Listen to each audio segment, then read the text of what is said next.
The Bishramganj police, in a joint operation with the TSR and Forest Department, destroyed a massive amount of cannabis plants in the Ramnagar village area on Monday. The drive, which lasted from morning until the afternoon, targeted the Pagli village and all Pagli Bari localities in Ramnagar area.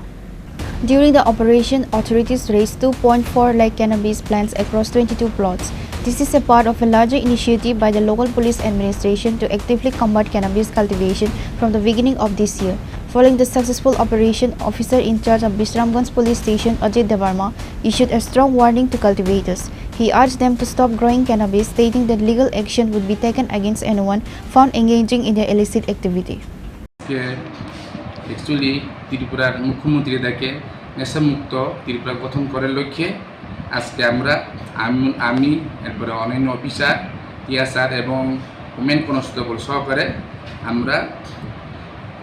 আমরা হচ্ছে রামনগর বিসির পুরান পাগলি বাড়ি forest ল্যান্ডের জায়গাতে আমরা গাঁজা চাষের বিরুদ্ধে আমরা অভিযান করি। এই অভিযানে আমরা বিভিন্ন জায়গাতে ফরেস্ট ল্যান্ডের বিভিন্ন প্লটে মিনিমাম 12 থেকে 13টি প্লটে আমরা অভিযান করি, যেহেতু ইলিগাল কাল্টিভেশনের বিরুদ্ধে। এরপরে আমরা ওইখানে পর্যাপ্ত পরিমাণে ওইখানে গাঁজা চাষের আমরা এখানে প্লটটি পাই। এরপরে আনুমানিক এখানে মিনিমাম 2,40,000 গাঁজাকে আমরা এখানে ধ্বংস করি, এখানে উইথ সেফটিং সহকারে, ইমেজুর আর সেফটিং সহকারে। গাঁজার মূল্য আনুমানিক এখানে 35 থেকে 50 লক্ষ টাকা হবে।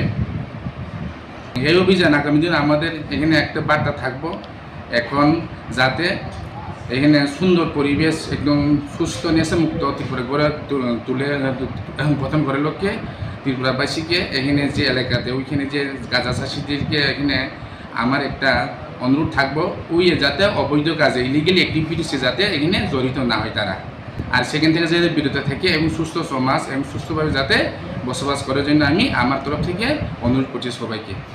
আর যদি এরকম যদি ওইখানে ইলিগাল অ্যাক্টিভিটি যদি তারা যদি ইনভলভ হয় তাহলে তাদের বিরুদ্ধে আইনগত ব্যবস্থা লফুল অ্যাকশন নেওয়া হবে।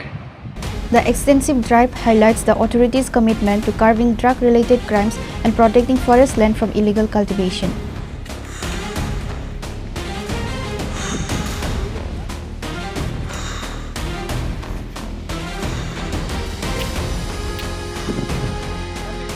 Reported by Jivan from Bishramganj, Chini, Khorang.